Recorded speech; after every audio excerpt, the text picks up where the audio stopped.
This is Carl at National RV Detroit, and I'm going to walk you through this 2021 Starcraft Super Lite Model 261 BH. Okay, so I'm on the door side here, of course, and you have a pull-out cooktop here, but please keep in mind that you have to plug this in. Here, let me get a better picture over here. Right, you can plug in right here at this, or any grill for that matter, right here at this quick connect fitting here. So I'm thinking this one might already be connected with this here. So I'm sorry, try to keep my camera work working. So it does have a valve here. So I've never actually seen this one before exactly like this. So keep in mind you do have a quick connect down here. Okay, to get into the system. Now you also have a sprayer right here, that blue sprayer, that will plug right into here, spray things off. Your refrigerator, this one works just on 110 AC, so basically you turn on, as soon as you plug in the trailer, it turns on. Your stabilizers are scissor type stabilizers. They take a 3/4 inch crank or a 3/4 inch socket on a drill. Seems to be what people use these days. Power awning with LED light strip. This is a vent for your range hood. If you're gonna use the range hood vent, you can pull on this baffle here and pull it free, so it flaps freely. If not, you keep it shut. Your water heater. This is winterized right now, so keep in mind your water heater is empty and it's in bypass mode. But it's good to know that this has a switch here. This switch right here in the lower left-hand corner operates the heating element that's behind this cover here. So you have to turn that switch on in order to use it on electricity. Keep in mind though, you have to have water in the tank before you turn it on. Right now it's empty, so you always got to make sure there's water in it, and never dry fire it. This is your drain plug with your anode rod on it. You can see it goes right into that hole there. Okay. The other, lighted on gas, the other switches are inside. I'll show you that when we get in there. Your steps, you can adjust the length of the legs by pulling this pin. There's one on each side. Then you can slide them up and down and make them the length you need them. I'm going to set down the camera and zip up my coat here. Hold on, please. Okay. There we go. Much better. Thank you. Okay.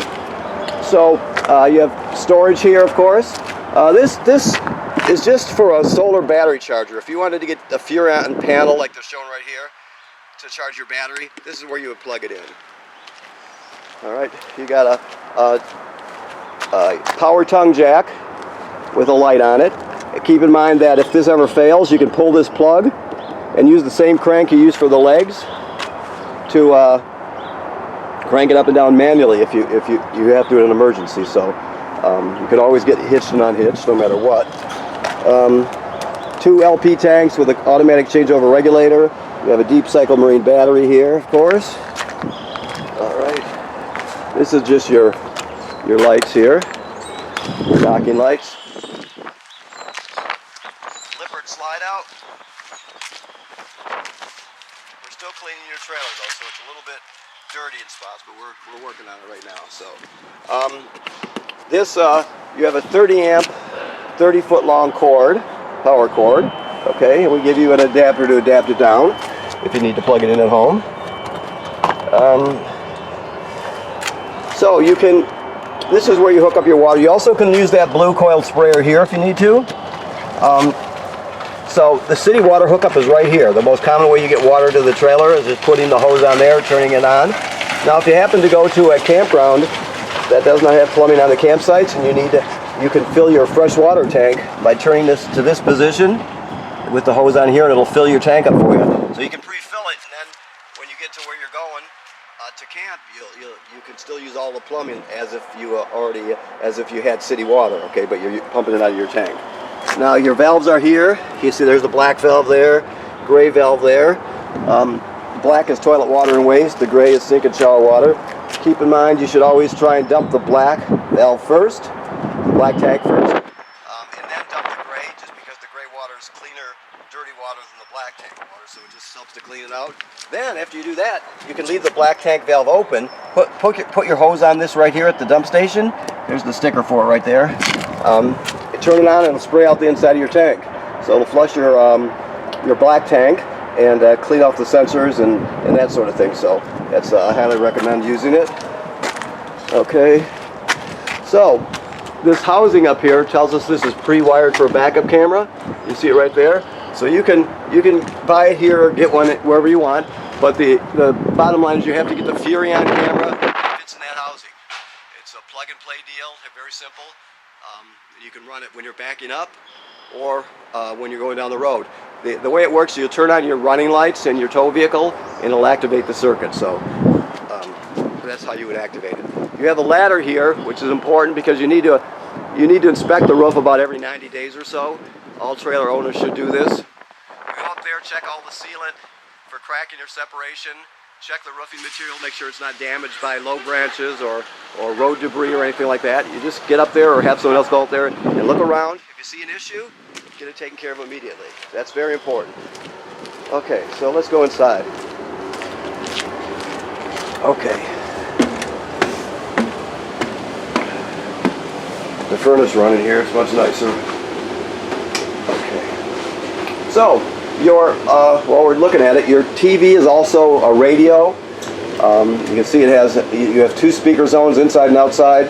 You have a FM radio, no AM apparently. Bluetooth, you can hook up wirelessly with Bluetooth if you need to.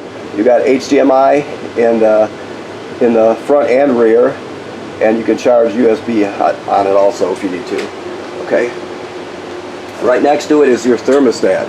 It's very simple to use. You just light it up by pushing mode, then you'll scroll through auto, air conditioner, back to heat.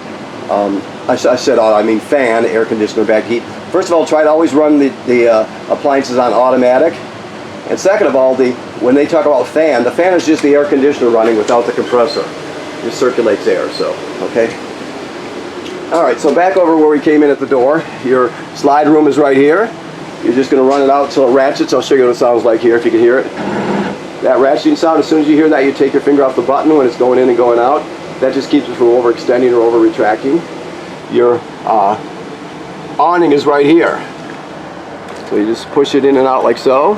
The thing is, never leave it out unattended. If you're not going to be at the campsite, always roll it in so he doesn't get damaged by the wind.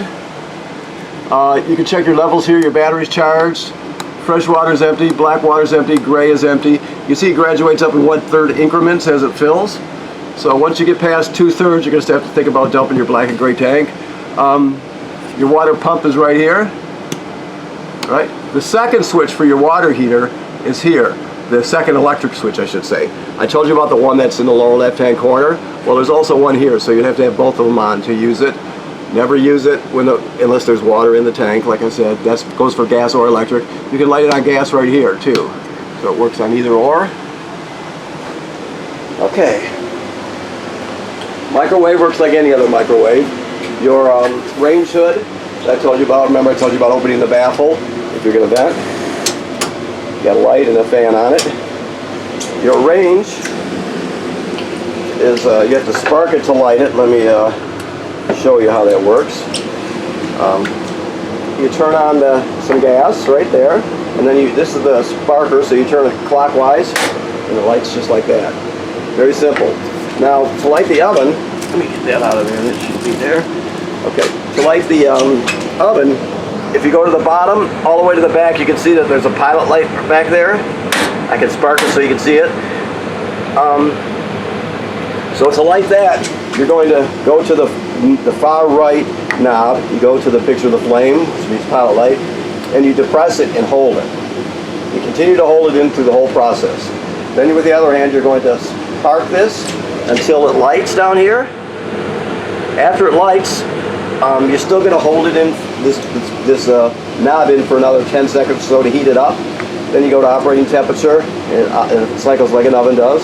When you shut it off, it shuts the flame off, obviously, but it also shuts the pilot light off, so you have to relight the pilot light each time you use the range. Okay. This device down here is your power converter. It converts 110 AC to 12 volt DC. So you can see you got regular household type circuit breakers here like you'd see at home, and they're labeled, okay? Then the power is converted over to 12 volt DC here. So you got 12 volts fuses and breakers here. If they actually blow, these fuses blow, they'll actually light up so you can see them through this perforated plastic here, okay? Also, as long as you're plugged into shore power, it will sense how much energy your battery needs to keep your battery charged also. So that's a good feature, obviously. Your refrigerator is Norcold. It's very simple. It's a gas absorption refrigerator. Right now it's on gas, as you can see. You go through the modes. That's automatic electricity. That's where you normally want to be. What happens is when you're in that mode, it always seeks out electricity first. If it can't find it, it'll switch to gas. Or if you're, let's say you go out early in the morning exploring for the day, and it's a hot day, and the campground has a power outage, well, it'll sense that and it'll automatically switch it over to gas so you don't spoil your food. So that's why you would go with automatic. You can also select them individually. There's electric. Next one's gas right there. But generally speaking, you want that right there. Okay, and that's of course your temperature. Alrighty, so 2 bunks and storage underneath. I'm still cleaning, like I said, so I know it's a little dirty, but we're working on it. The sink and the shower work like any other sink and shower. You have to remember to run your fan when you're using the shower to pull the humidity out. Also, the thing to know about your toilet is right now there's no water hooked up, there's just antifreeze in there. So if you open the trap, that's the black tank straight down there.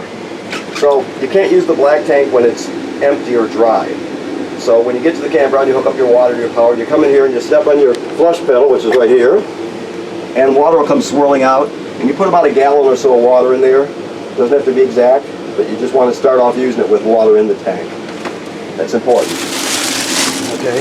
GFCI here, all the plugs, even the one on the outside, are wired to a GFCI, so you'll reset it in here. Your table, you can set it on the cleats and you can use the back cushion to fill in the space, and that's a bed. Then, let's see what we have here. This is a hide-a-bed, 3-panel hide-a-bed, so you pull the cushions off and set them over here. Then you're going to grab it right here and fold it out.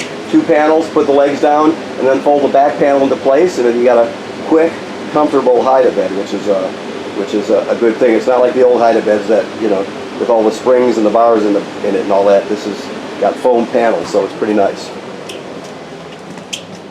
You can hook here in the bedroom here. You can hook up a TV. There's a backer there, and then there's a signal booster. You can see it glowing red. That means it's on. And power, so you can hang a TV there with a.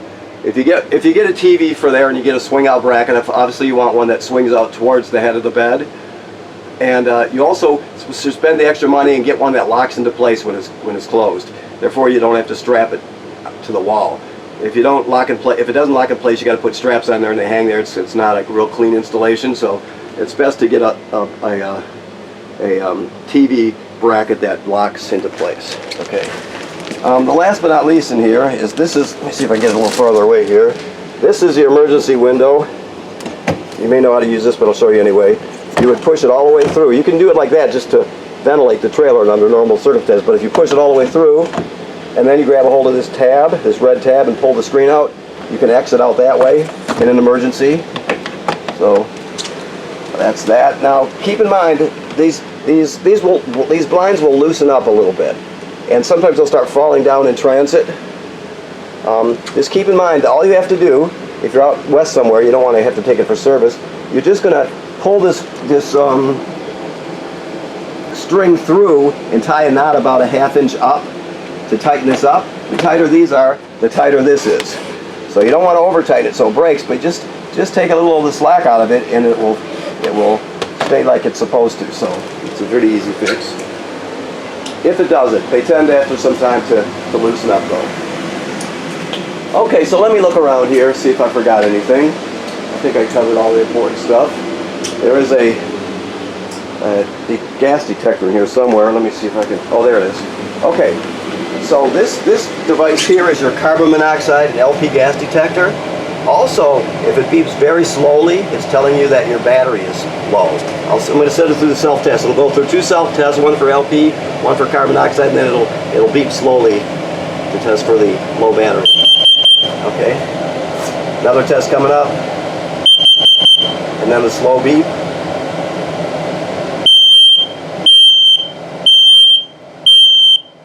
And then back to green. So it should always be green. First of all, it should always be green. If it's not, you get it serviced. Second of all, if it goes off, you take everybody outside, open the door, shut the gas off, and figure out what's going on. And if it's beeping very slowly, it's just telling you your battery's low. Okay? All right. Well, thank you for purchasing your trailer at National RV Detroit. Remember what I told you about inspecting the roof every 90 days or so, once in the spring, once in the middle of the summer, once in the fall. It's important to do that. And as soon as you see an issue, if you see an issue, you get it taken care of. Also, remember that this is still winterized, so there's antifreeze in the system, and the water heater is bypassed right now. So keep that in mind also. Okay, thank you.